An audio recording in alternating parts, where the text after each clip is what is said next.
Welcome to today's conversation on the CCP's coercive family planning, co-hosted by the victims of Communism Memorial Foundation and Women's Rights Without Frontiers.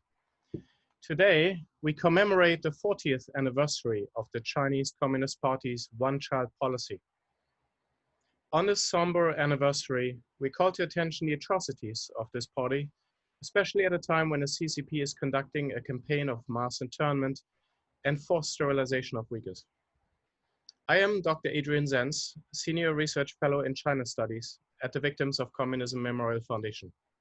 And I am pleased to present to you today Reggie Littlejohn, who is the founder and president of Women's Rights Without Frontiers, a broad-based international coalition that opposes forced abortion and sexual slavery in China. Reggie previously led the international effort to free blind activist Chen Guangcheng, who arrived in the United States on May 19, 2012. She and Chen Guangcheng appeared together on a Voice of America broadcast in January 2013. An acclaimed international expert on China's one-child policy, Reggie has testified 8 times in the United States Congress, 3 times at the European Parliament, and has presented at the British, Irish, and Canadian parliaments as well. Reggie has also briefed officials at the White House, the United States Department of State, the United Nations, and the Vatican. She is a frequent guest on radio and television programs, including CNN, C-SPAN, and the BBC, and has issued several groundbreaking reports that are included in the Congressional Record.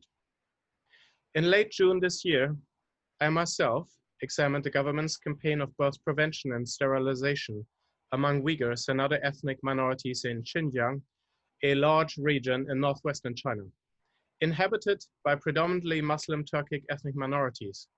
Some of my key findings were as follows. Natural population growth in Xinjiang's minority regions declined dramatically since 2017. Growth rates fell by over 80% in the 2 largest Uyghur prefectures between 2015 and 18, and declined further in 2019. For 2020, one Uyghur region set an unprecedented near-zero birth rate target to be achieved through family planning. Further on, government documents bluntly mandate that birth control violations are punishable by internment in camps. Xinjiang's documents reveal a targeted campaign of promoting free birth prevention surgeries, with 2 counties publishing targets for sterilizing up to 34% of all rural females of reproductive age in the year 2019 alone. By 2019, Xinjiang planned to subject at least 80% of women of childbearing age in the rural southern minority prefectures to intrusive birth prevention surgeries, intrauterine contraceptive devices, or sterilizations. In 2018, 80% of all newly added IUD placements in the whole country were performed in Xinjiang, even though the region only makes up 1.8% of the nation's population. After the end of the one-child policy in China in recent years, minority regions such as Xinjiang have become the new focal point of Beijing's campaign to suppress births, in what experts, including myself, have referred to as demographic genocide. During today's event, Reggie will discuss China's population control program and the effects of the one-child policy that this policy has had on the lives of Chinese women for decades. She will also discuss how Women's Rights Without Frontiers is working inside China to alleviate suffering and save the lives of baby girls and widows. We are privileged to have Reggie here with us today. Following her presentation, we will have a discussion with Reggie, drawing upon questions submitted by the audience. You can submit questions for her throughout the event using the Q&A function at the bottom of your screen. And with that, Reggie, I welcome you and invite you to share your story.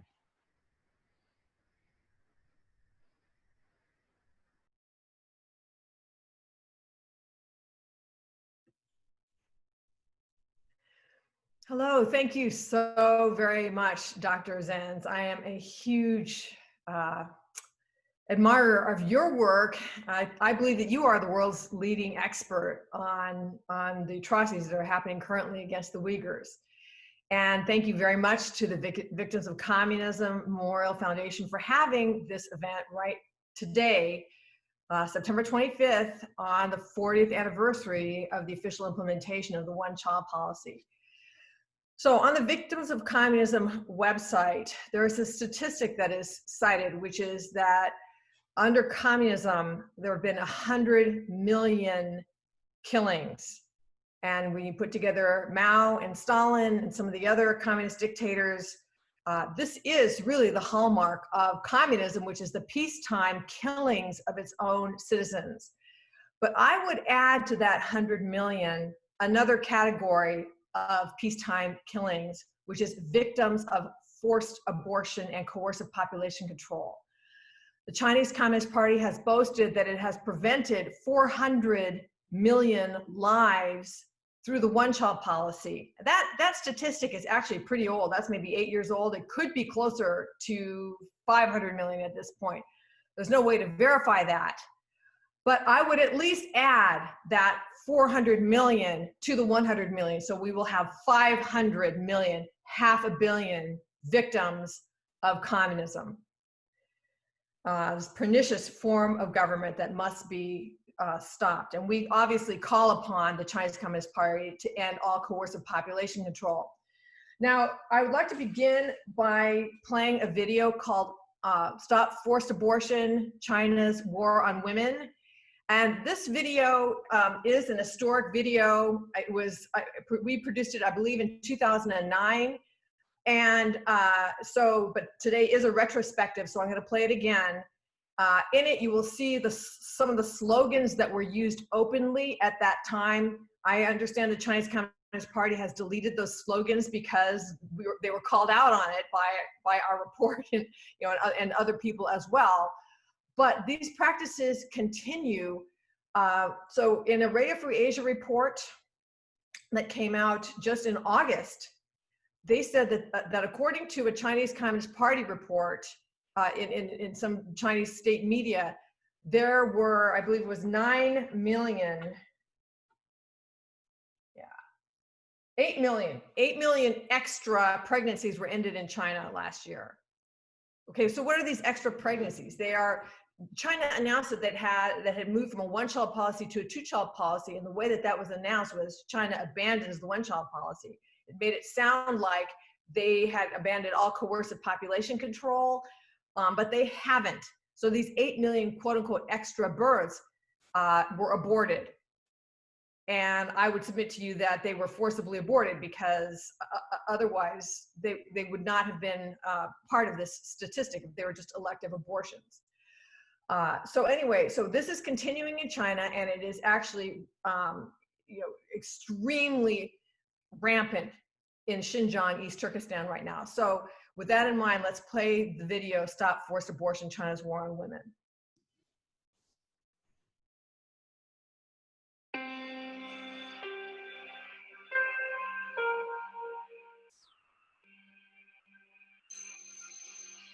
I'm a litigation attorney, and in the 90s, I represented a client who had escaped China.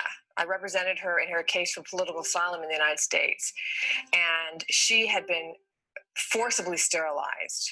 That was my introduction to the reality behind the one-child policy. In fact, China's one-child policy causes more violence against women and girls than any other official policy on earth. I call it China's war on women and girls.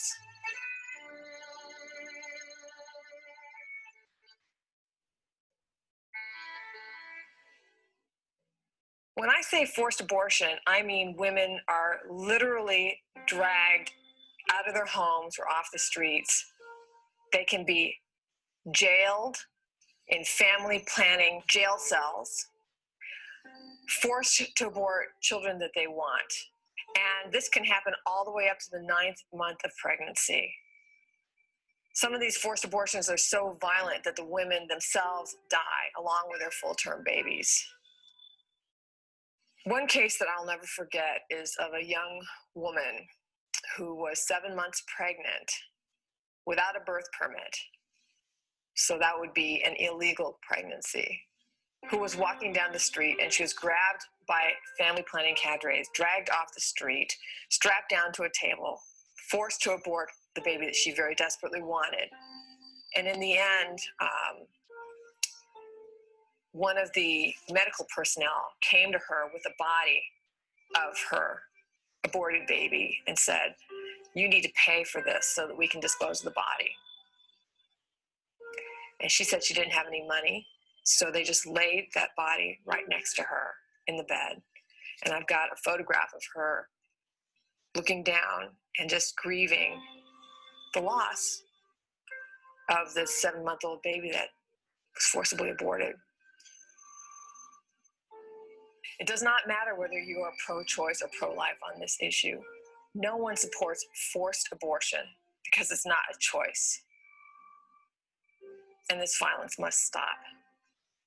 My goal in establishing women's rights without frontiers is to end forced abortion and sexual slavery in China.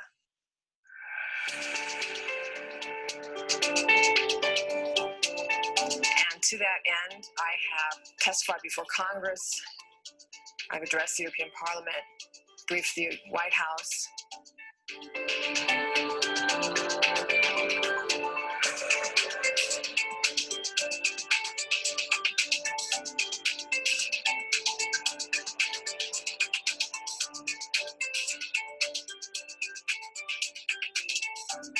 When I started this several years ago, no one was talking about the one-child policy. And now, because of the documentation that has been generated, two things have happened. Number one, the Chinese Communist Party cannot deny that the one-child policy is enforced through forced abortion, forced sterilization, and infanticide. And number two, it seems that almost everybody is talking about it at this point. It's become a household issue.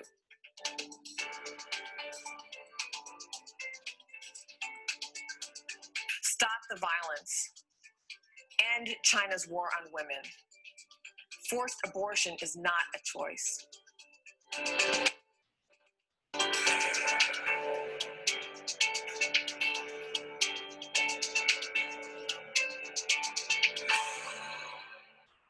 So that video, I think, shows dramatically the kind of unspeakable suffering that is caused by forced abortion in China, forced sterilization.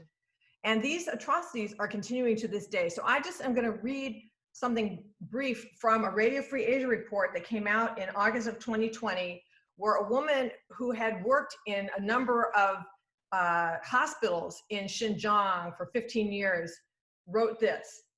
Every hospital had a family planning unit that was responsible for the implementation of the two-child policy, I assume. Who had how many kids, when they had given birth to them. They tracked all of this. The regulations were so strict. There had to be 3 or 4 years between children. There were babies born at 9 months who we killed after inducing labor. Medical staff would even kill the babies after they were born and would kill them and dispose of the body. They wouldn't give the baby to the parents. They'd kill the babies when they're born. And because of the mass surveillance that people in Xinjiang and all over China are under, it's virtually impossible to get photographs out now, like the photograph of the woman in that video. You just can't get that stuff anymore, because anyone who would post something like that or who would give it to somebody in the Western media would be heavily persecuted, they and their families. So the report from Radio Free Asia, there was an AP report, and then Dr. Zenz has issued a report. These are from people who have either left or even escaped Xinjiang and reporting what's going on there now. But these atrocities continue to this day, and people are not aware of it. I would like to say that I'm very, very grateful to the Trump administration and to Secretary of State Mike Pompeo and to both houses of Congress, who together passed the Uyghurs Human Rights Policy Act. And I am going to try to get other governments to follow suit. We really are leading the world right now in opposing these atrocities, number one, and in number two, standing up to China, and just in a broader way, just not succumbing to appeasement diplomacy, which does not work. Now, one of the outcomes of this coercive low birth limit is the sex-selective abortion of baby girls because of son preference. And this has not stopped since the two-child policy was implemented. In fact, in some ways, okay, we don't have a recent census, so we don't know the effect of the two-child policy, which was implemented on January 1st of 2016. And then plus the fact that we don't really trust the numbers coming out of China. I think that they would probably want to minimize gendercide because they've been so hammered on that issue. But there was a situation of a woman several years ago who, under the one-child policy, she and her husband had a daughter, and they were one and done, and they were perfectly happy with their daughter. Then the two-child policy came into play, and the husband decided that they were going to have a second child, and they were going to have a boy. So he forced her to abort 4 baby girls in a row, and then she died. And we have found this where we are also in China. We are in a very small area of China. We would love to be able to expand, but it's all a matter of resources. We're in a small area of China where we are helping baby girls not be selectively aborted and abandoned. And so what I would like to do now is play a brief video called Save a Girl in China. According to one UN estimate, there are up to 200 million women and girls missing in the world because of sex-selective abortion and abandonment. That number, 200 million, is greater than all the casualties of all the wars of the 20th century combined. So for me, this is the true war against women.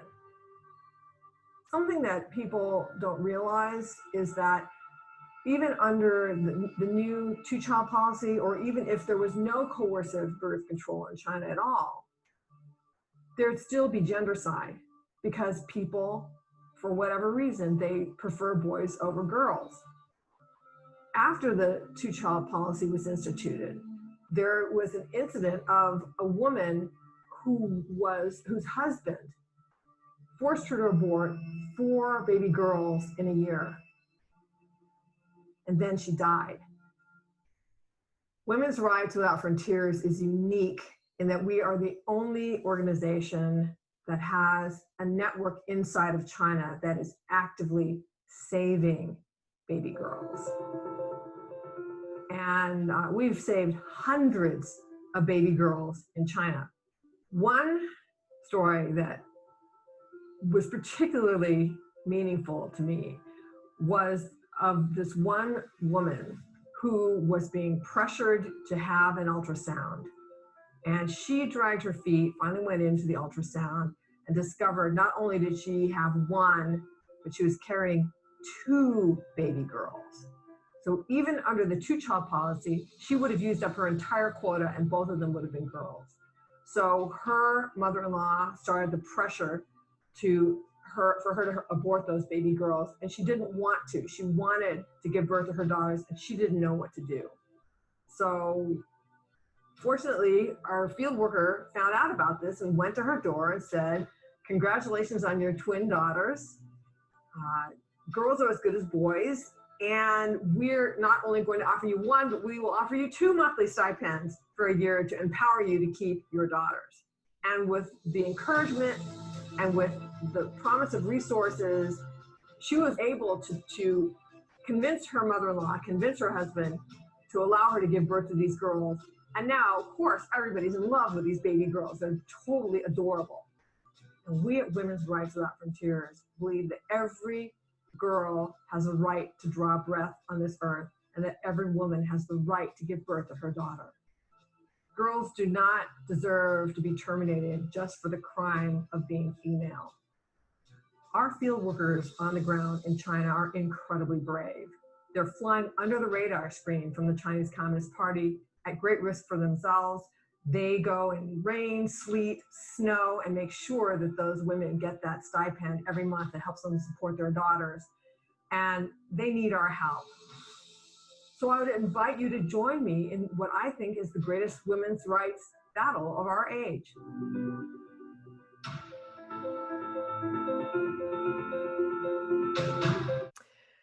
So when I feel overwhelmed by all the atrocities going on in China, I just look at the faces of those baby girls that, you know, that we basically saved from sex selective abortion and abandonment or grinding poverty, which can also put them at risk. Something that should be noted is that this cultural practice of sex selective abortion, this is not done by the government, it's done by people's families, okay? But it's exacerbated by the low coercive birth limit that's imposed by the government. This has given rise to between 30 and 40 million more men living in China than women, which has been a massive driving force behind human trafficking and sexual slavery within China and from the surrounding countries. And the United States Department of State recently issued its TIP report, which it bravely listed China as a tier 3 nation, which is the worst level you can be at, because it's a major destination for human trafficking. And it's also a major purveyor of women and girls and forced labor to 60 other countries. And also the government not only is not really doing much to stop it, but there is evidence that government officials are actually in collusion with some of the traffickers. So this is a very desperate situation for the poor women and girls in China that are being trafficked. We just want to raise awareness of that. And another category of people that we want to raise awareness of is what I would call the invisible victims of the one-child policy, which is elderly widows. And something that people don't think about is the way that the one-child policy has completely decimated the family structure in China. So in rural China, traditionally, children were just treasured and people had large families because they were farming. And then when the elderly couple was unable to farm anymore and became, you know, unable to work or even care for themselves, they had a large family that would venerate them. They venerated the elderly. And I think rightfully so, and they would take care of them. They would honor them and take care of them in their old age. And since that time, the one-child policy has made it so that the families are very small. Also, there's been a large movement demographically from the countryside to the cities. So even if people have children, a lot of them live far away. And also because of the materialistic worldview of the Chinese Communist Party, where every person is just only valued for what they can contribute to society. So once you have already made your contribution to society by living a hard life farming the land, you're basically you're not valued anymore. And that attitude has unfortunately trickled down to the point where now, number one, China has the highest female suicide rate in the world. And there was a statistic that came out a few years ago of 560 women a day killing themselves in China, particularly in the countryside. And also senior suicide has skyrocketed 500% over the last 20 years in connection with the one-child policy. And according to a study that came out a couple years ago, one of the most shocking things to the researcher was not only the fact that these seniors were so desperate that they were abandoned and they had nothing, but also that they were that suicide was considered to be a normal or almost an honorable way to go. So the same network that we have, and by the way, we are unique. We are the only organization in the world that has a network inside of China that is actively saving baby girls and widows. So the network that was saving baby girls became aware of these abandoned widows who were completely destitute. And we wanted to help them as well. So I'd like to play the Save a Widow video now.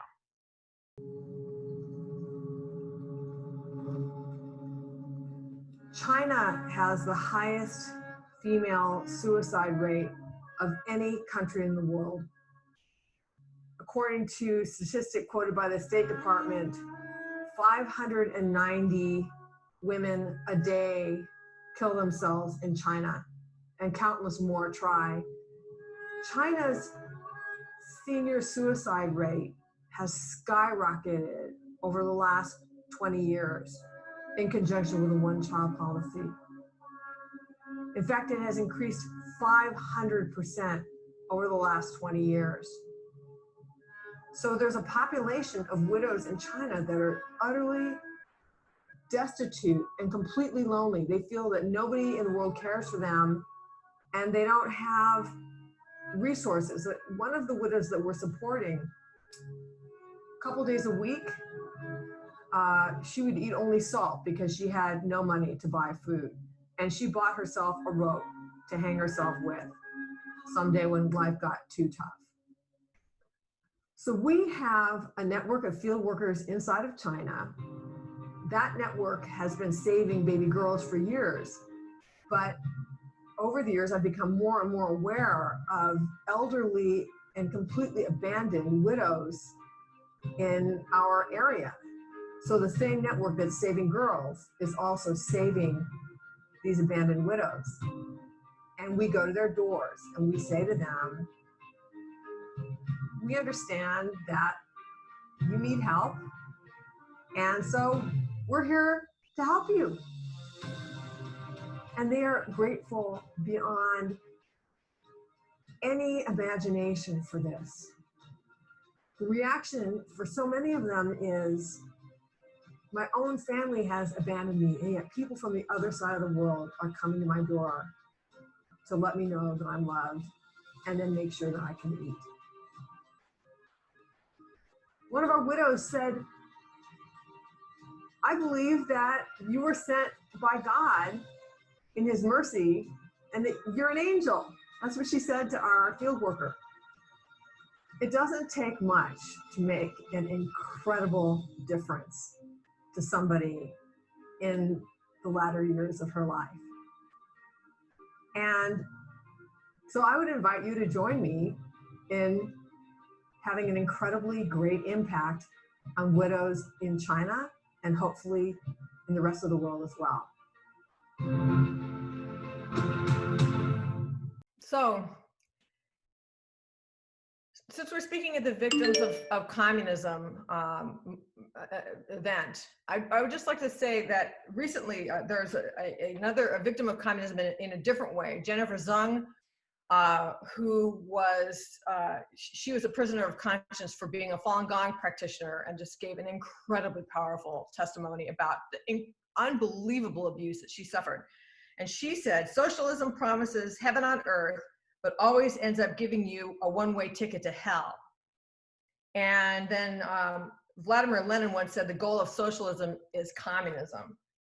So between the forced marches, the forced famines, the Cultural Revolution, the execution of prisoners to harvest their organs for transplant, the forced abortions, the forced sterilizations, sorry, but I just think that it is really important to get the message out about the realities of communism and to stop the spread of socialism in our land. So thank you very much, and we're open to questions. Well, thank you, Ms. Littlejohn, for this very detailed and moving presentation, very pertinent.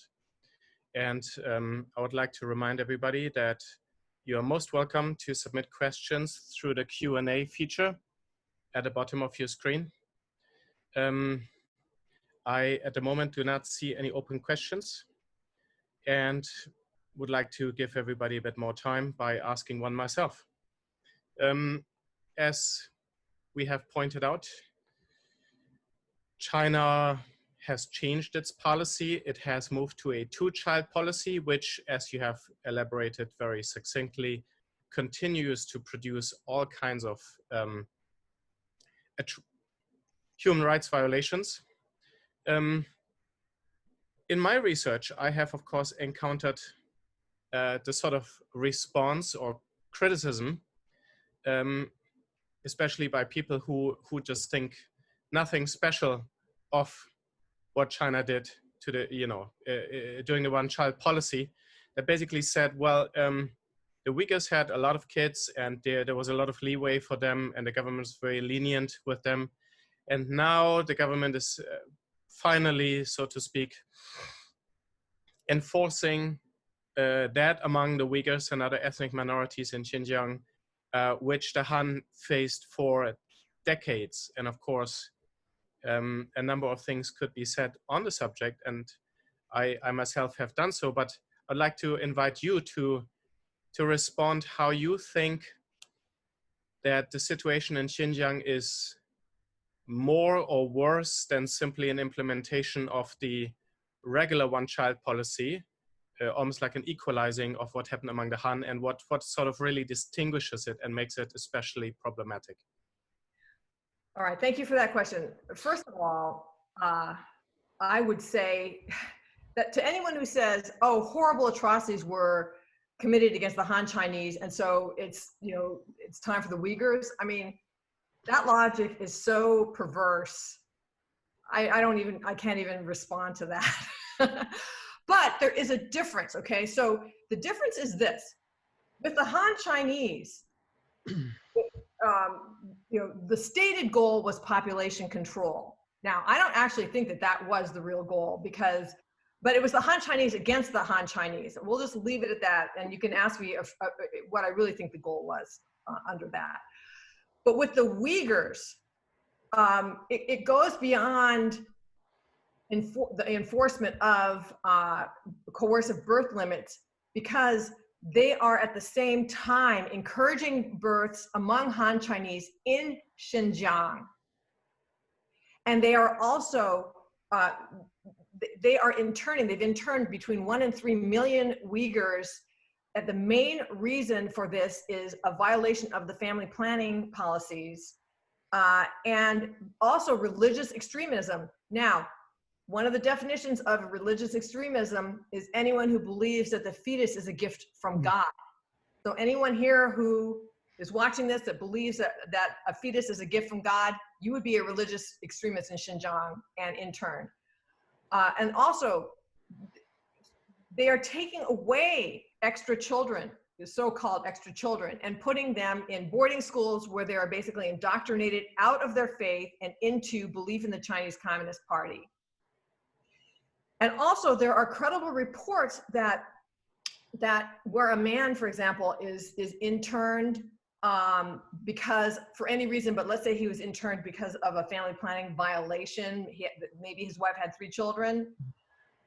They'll actually move a Han Chinese man into that household, even to sleep with the mother. So there's sexual violence that is going on here. So what I believe this is when you look at it in that context, this is coercive population control in Xinjiang is a piece of cultural genocide, which I do not think it was under the one-child policy with the Han Chinese. So that's the difference that I see. Well, thank you very much. And to this, I could add the point that my research has found that detailed family planning figures for 2 Uyghur counties indicate that these counties were firmly planning to sterilize as many women per capita in one single year, 2019, as the entire nation did per capita for the 20 years between 1998 and 2018. So that those Uyghur regions were planning to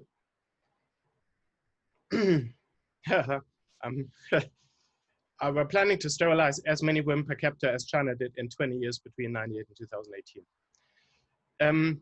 With that, we now have 5 questions, and we'd like to allow time for 5 questions. And the first question to you, Reggie, is how many inhabitants were there in China around 1949, Mao's Cultural Revolution? You might need to interpret this. This is probably a population question. I'll repeat it. How many inhabitants were in China around 1949?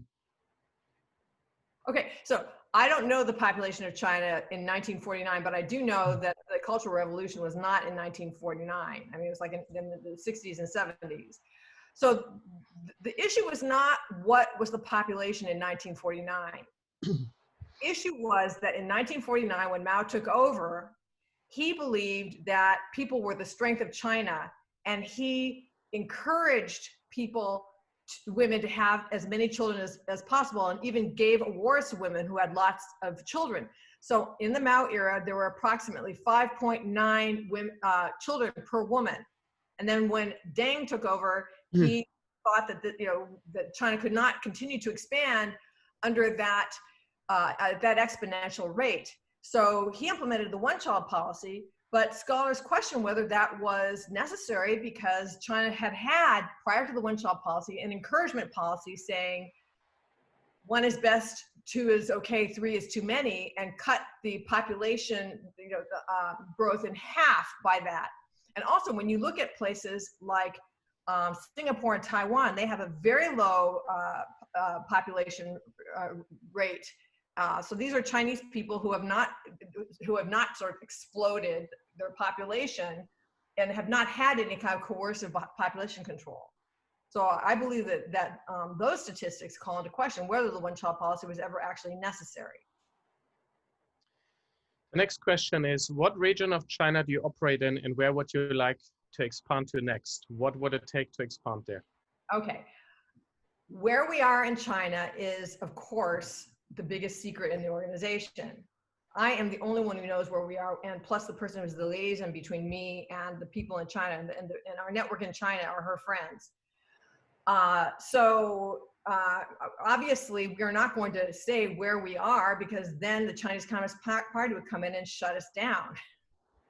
But we would like to expand anywhere that we can find reliable partners. And so if we had the resources, we would conduct a search to find people who are willing to do this work, because our field workers, every morning when they get up, they know that they could be discovered and they could be detained for doing this. And so it's not easy to find people who are willing to do this, which is why we're the only ones who are doing it. And all I can say is God bless and protect our field workers. Indeed. Amen. The next question is, it is reprehensible that China, which is a known human rights violator, is able to participate in the UN with seemingly no consequences for their actions. How do we hold China accountable to human rights standards? How do we combat Chinese influence in these international stages? Well, that is absolutely correct. And China has built soft power all over the world through its Belt and Road Initiative, and basically by giving or usually lending money to nations. If people become indebted, they have golden handcuffs to China, and so then people are not willing to stand up to China. And I think that blind activist Chen Guangcheng, who spoke at the Republican National Convention, said it very well, which is basically the entire world, including the United States, has used an appeasement diplomacy. It's like, if we're nice to China, maybe they will, and if we open the doors through, letting them have most favored nation status and all of that, that if we have more communication with them, if we have more economic trade with them, then they will stop being so repressive. And what we found is absolutely the opposite has happened. And what has happened is we have been unwittingly helping them build the funding to oppress their own people and to extend their influence throughout the world. So I think that economic sanctions are absolutely in order. And I know that the Trump administration has implemented some of these and is considering more. And I say that this is the way to go. Another thing is, people have talked about wanting to boycott Chinese products. And I think that that would be a good thing to do. Problem is, you don't know what's made in China. People order things online all the time, and it's not until you receive the item that you see that it's made in China. So I think that it would be good for the United States and the world to require that when you buy online, you will know what country an item is from. So if people want to boycott China, they will be able to do so. Thank you. There's a related question that asks, why do you think UN agencies are silent on the human rights abuses, notably the sterilizations and abortions of Uyghur women specifically? Well, there's a problem, which is that China serves on the United Nations Human Rights Council, and so they have veto power over, who gets sanctioned. A lot of people in the Human Rights Council, it's almost like, I won't hold you accountable if you won't hold me accountable. So I don't really know what can be done about who's on the Human Rights Council, but that is the big problem. And I have spoken, I'll tell you, I did have a success at the United Nations. So the year that Feng Jianmei was forcibly aborted, that's 2012, we were the organization that broke that news to the world. And shortly thereafter, I spoke a number of times at the United Nations Commission on the Status of Women, and they had an agreed conclusion that stated that forced abortion should not, was wrong. They didn't name China, but at least they went that far in an agreed conclusion. So, but I don't hold a lot of hope, with the United Nations in terms of holding China accountable. China is too powerful at the United Nations. And I just think that that we need to use other means to get through to them. Well, as a matter of fact, China just recently, I believe it was a couple of months ago, actually became part of one of the, I don't want to misquote, but part of the inner circle or seat-holding members of the United Nations Human Rights Council. So right. they now sit on the human rights, and they are part of deciding how human rights are defined and who gets to sit on the council and all these decisions. They're now able to shape decisions on human rights at the United Nations. Just right. of course a very special development. A related question to that, maybe you could answer, is from what more can we do to raise awareness and push back on the CCP's forced sterilization of Uyghurs? Well, you can, something that you can do that's very easy to do is, hopefully you have a Twitter account and just, follow every organization that has the name Uyghur in it, and retweet all of their things. You can tweet, you can post on Facebook the report of Dr. Adrian Zenz. I came out with a press release today, so you can get on the Women's Rights Without Frontiers, sign up for our newsletter, and I have links to Dr. Zenz's report, to a report by the Associated Press, and to the Radio Free Asia report that I have quoted. And all of these heavily document forced sterilization, forced abortion of Uyghur women. Just get the word out there in social media. And in terms of forced abortion, Women's Rights Without Frontiers has a petition. We already have, over 40,000 signatures on this petition. We'd like to get 50,000. It's a petition to stop forced abortion. So just go on our website, and right at the top menu, it says sign our petition, and please sign the petition to stop forced abortion in China. Excellent, thank you. One person is making reference to your statement about Lenin, communism, and socialism, and they're calling for some nuance and distinction. To quote the question, you quote Lenin regarding socialism as aiming at communism, but surely that is not what the socialism of the Socialist International aims at. For example, the United Kingdom Labour Party or the Social Democrats in Germany, they are part of the Socialist International, but neither of them is actually pro-communist, and indeed socialists are persecuted under communism. Should not one distinguish Lenin's technical term from a distinct movement? So they're basically calling for a distinction between left-leaning social democratic and labor parties and actual communism. Well, it's interesting because, I mean, my expertise is China and not international socialism. But the Chinese Communist Party says that what they practice is socialism with Chinese characteristics, which is communism. So you ask them what the distinction is. You know, they practice socialism and they call themselves the Chinese Communist Party. For them, it's the same. So I would just say that, you know, that just look at China, look at the former Soviet Union, look at Venezuela, look at Cuba, look at some of the communist countries. And like Jennifer Zhang said, it says socialism promises heaven on earth, but always ends up giving you a one-way ticket to hell. Watch her testimony and see whether you think that this is the path that we should go down. And the interesting thing is, of course, that China implements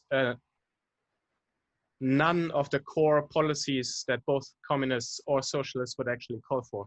If you look at these widows who are languishing, or children or the poor, you know, the economic inequalities in China are staggering. I mean, for me, China is an oligarchic capitalist dictatorship whose ideology is communist and who's one of the most socio-economically unequal countries in the world.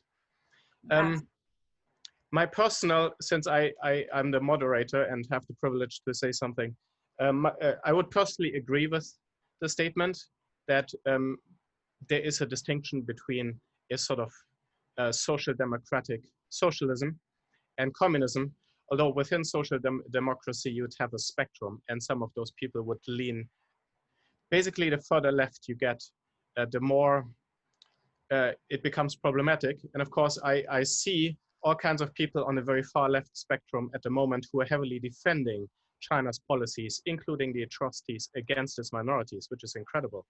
The closer you get to far left fringe parties, who are either outright communist parties or far left parties, once you get into that spectrum, what I see is an outright defense of what China is doing, and an outright defense of actually a lot of the atrocities committed by all kinds of communist dictatorships, and so a real solidarity to communist atrocity. But I totally agree. For example, the Social Democrats in Germany actually at the moment are very critical of China, very critical of Chinese influence, of human rights violations, and more constructively tough on China at the present than Germany's conservative leadership under Angela Merkel. So thank you for pointing out that distinction. The next question is, thank you, Ms. Littlejohn, for speaking today. Are you able to speak to whether such practices, forced abortions and sterilizations, were practiced in the Soviet Union or Soviet satellite countries? Is it in fact a typical practice of communism? And because we have this and 3 other questions, if you could sort of do about 2.5 minutes each, that would be perfect. Well, that's my answer to this one will be short because I'm not aware about those kinds of practices of forced abortion in the Soviet Union. I know that abortion in the Soviet Union was used as a form of birth control. I mean, I read a statistic at some point that the average number of abortions per woman in the Soviet Union was like 8. But I don't know anything about, I've not heard anything about forced abortion in the Soviet Union or any of the satellite countries. So. Okay, thank you. Next question is,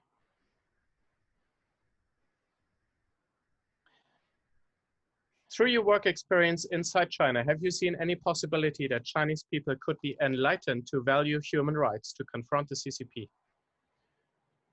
Oh, absolutely. I think that we need to make, you know, a distinction between the Chinese government, which is oppressing the people, and the people themselves.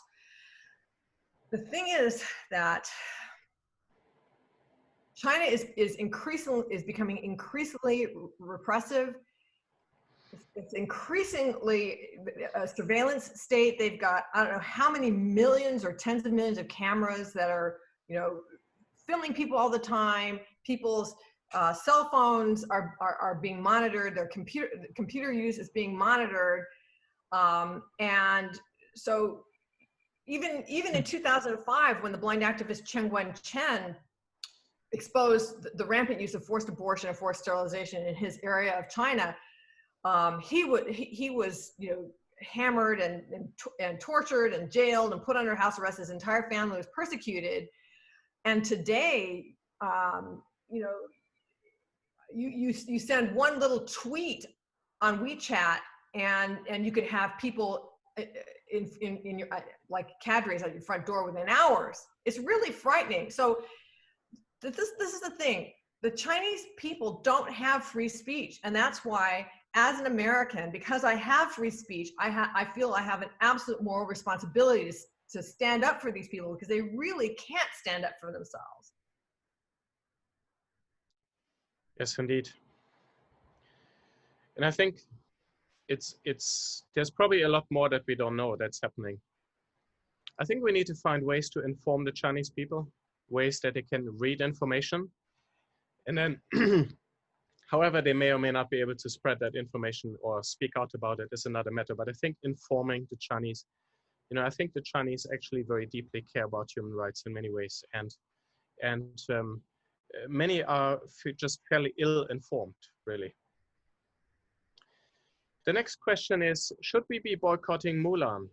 Disney filmed in locations in Xinjiang, even thanked some propaganda departments known to be involved in constructing mass internment camps.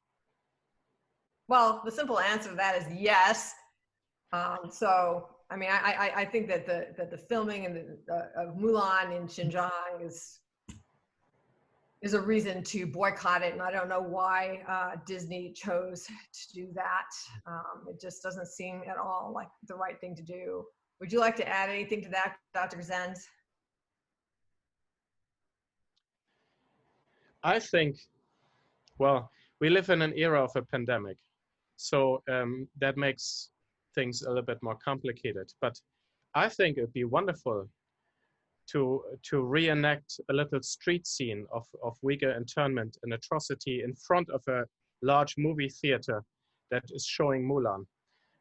Maybe this suggestion comes a bit too late, but that would be kind of my response to, like, visualize for people, look, they were filming next to ongoing internment camps, you know, and then thanking the police for being so understanding and helpful, you know, letting them film as long as Disney wouldn't speak out about the, you know, people getting rounded up into the largest incarceration of an ethno-religious minority since World War II. I think that's what one can say about that. The final question that I see on our Q&A at the moment, and we do have 5 more minutes, says, I've been noticing some people on social media that deny the existence of the Xinjiang detention centers and deny that China is engaging in human rights violations. How do we combat these false narratives? Well, I mean, these things are very heavily documented. So I would point people to the Congressional Executive Commission on China, Congressional Executive Commission on China. So that's the CECC.org.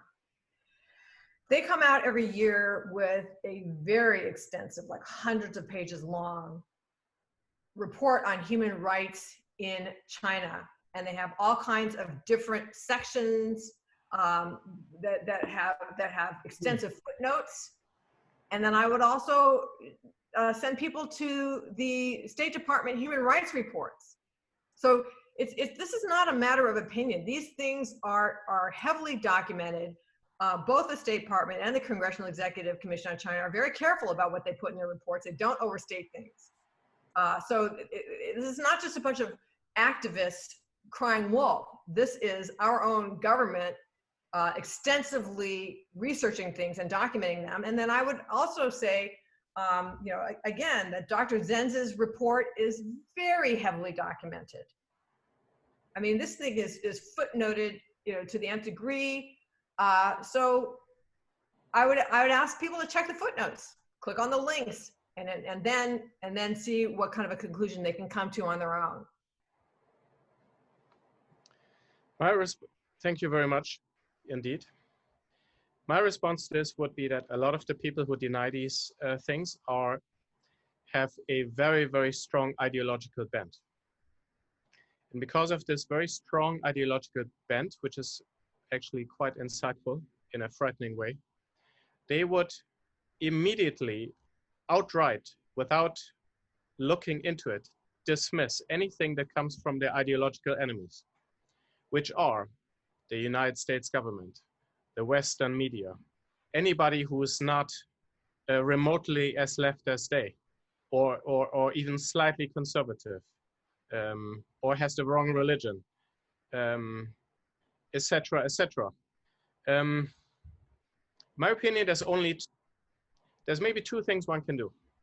If these people actually experience firsthand in their own bodies the atrocities of the regime that they are defending, I think that might change their mind. And it might be, frankly, the only thing that changes their mind.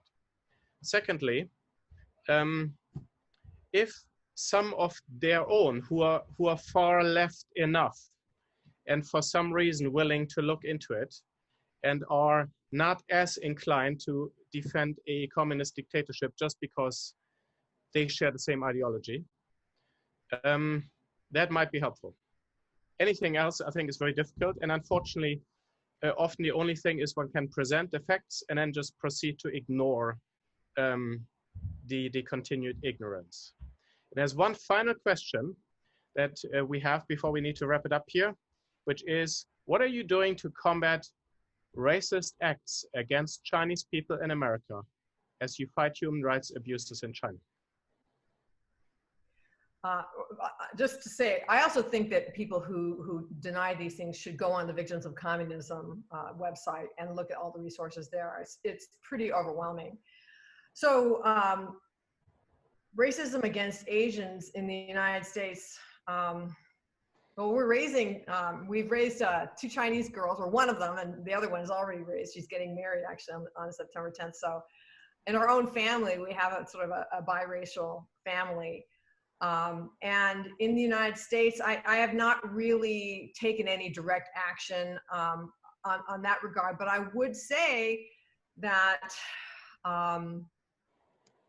it is really heartbreaking when people take the pandemic and the actions of the Chinese Communist Party that have so greatly harmed the entire world in terms of, hiding the fact that there's human-to-human transmission and et cetera, and then turn around to their Chinese classmate or their Chinese neighbor and blame them for it. I mean, that is racist, and it's just got to be stopped. I completely condemn that kind of flat-footed assumption that just because somebody came from China, that they're in favor of or responsible for the atrocities of the Chinese Communist Party. I would add that this is unfortunately a very common problem, that people conflate the actions of a government with the moral culpability of the people living under the government, whether they've elected the government or not, whether they condone the acts of the government or not. And that's a huge problem. And I fully agree here that this firstly must be condemned. And secondly, I think we need to speak out about it. I mean, I used my Twitter account to speak out about it when the problem started in March and April. And I think we all need to continue to do so. To an extent, the problem is the Chinese Communist Party makes that harder for us by purposely conflating them and the people and say, we speak for the people, we are one, and representing them, and then making the distinction more problematic. But thank you for asking this very important question. At this point, I would like to thank very much our presenter, Reggie Littlejohn, for her insightful presentation, for a very, very heart-rending topic, for an important work. Thank you so much for presenting today, and we wish you all the best for your future work. Thank you so very much for having me. It was an honor. And thanks for everybody for listening.